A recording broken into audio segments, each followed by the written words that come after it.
There is only one place to start today, and that's at the champions. Liverpool beating Chelsea by 5 goals to 3. This game having huge ramifications regarding the Champions League race. We'll talk about that in a moment. But first, let's welcome Don, Craig and Stevie to the show. Stevie, let's start with you. A fitting way for Liverpool to celebrate the title.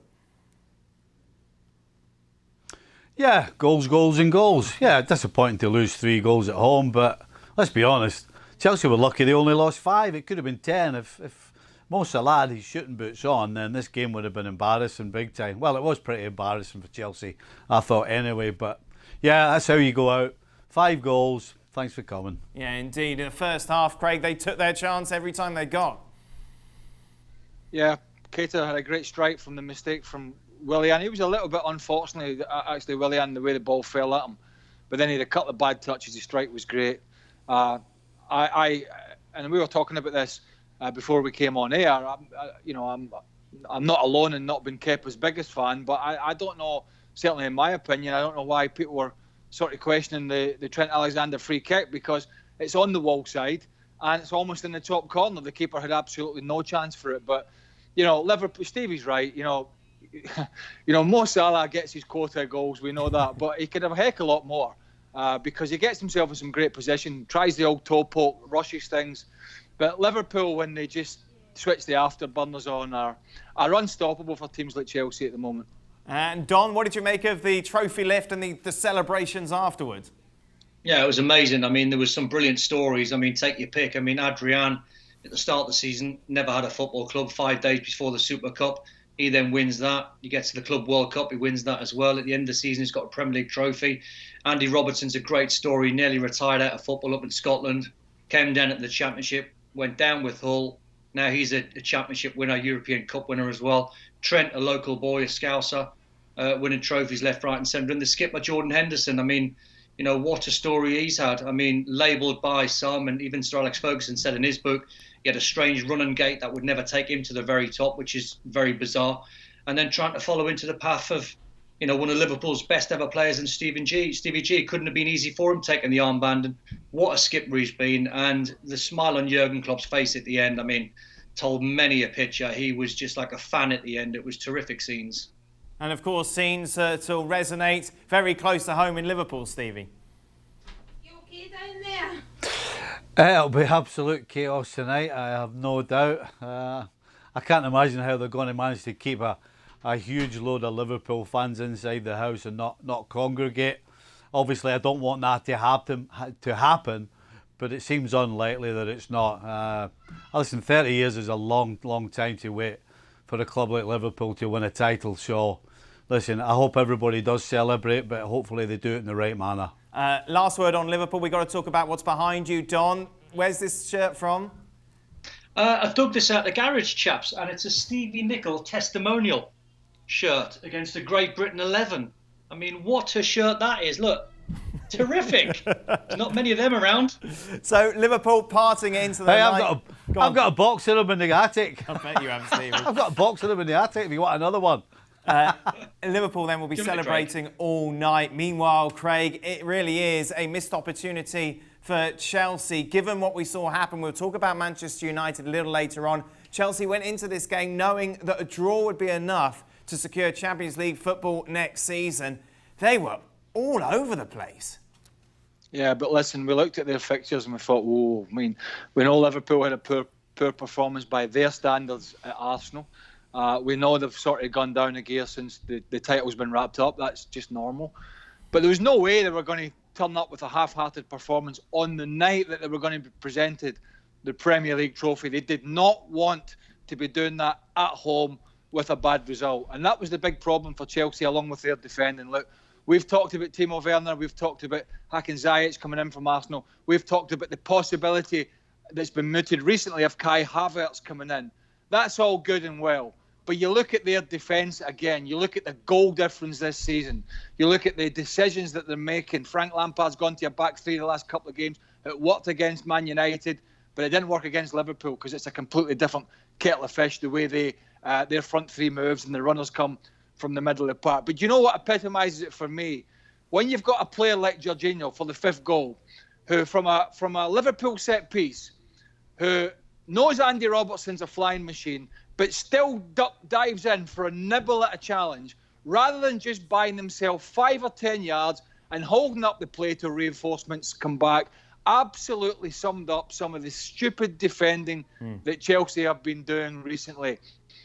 And listen, they've got Wolves at the weekend at home, and they got a couple of guys, if not more than that. One, Raul Jimenez, and the second one, Adama Traore, who'll be licking their chops looking at some of that Chelsea defending. So he's got to fix that before Sunday, or he's got some big problems.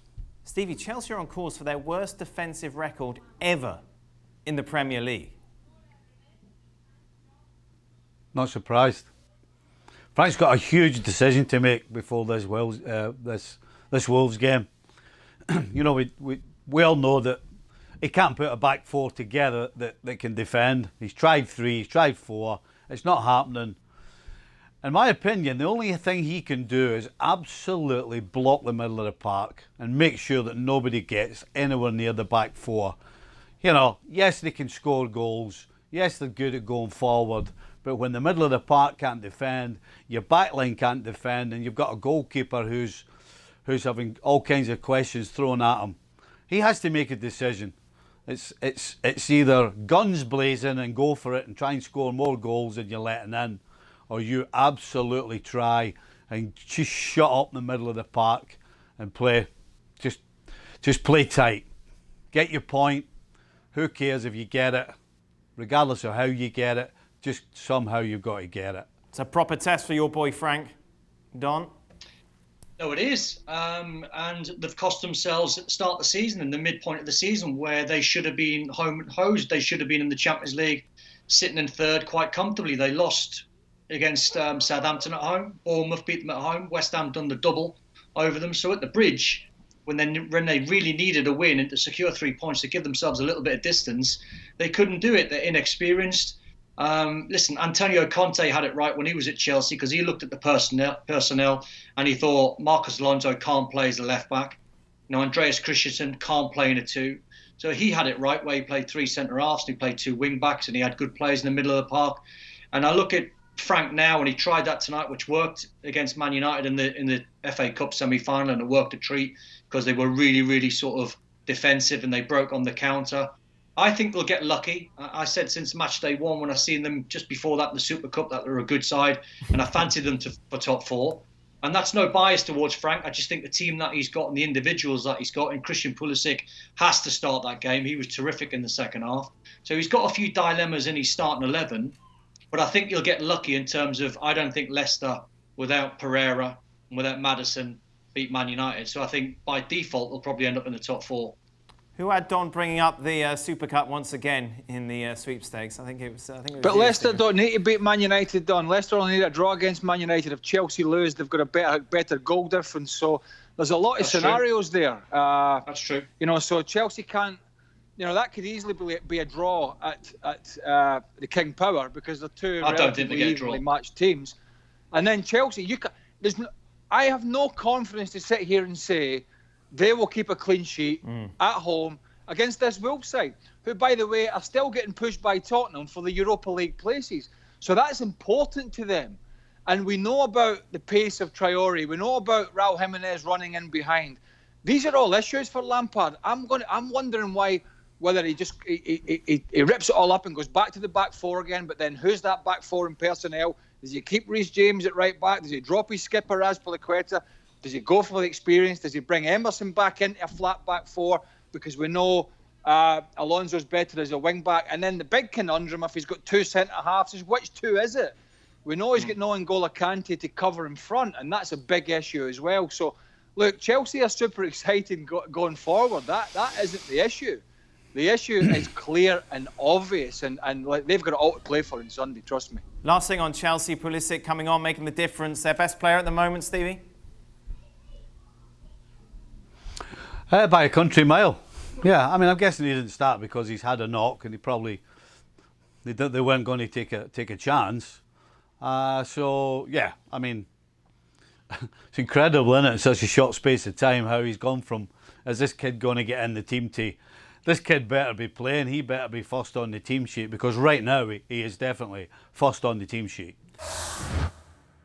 Thanks so much for watching ESPN on YouTube. And for more sports highlights and analysis, be sure to download the ESPN app. And for premium content and live streaming, subscribe to ESPN Plus.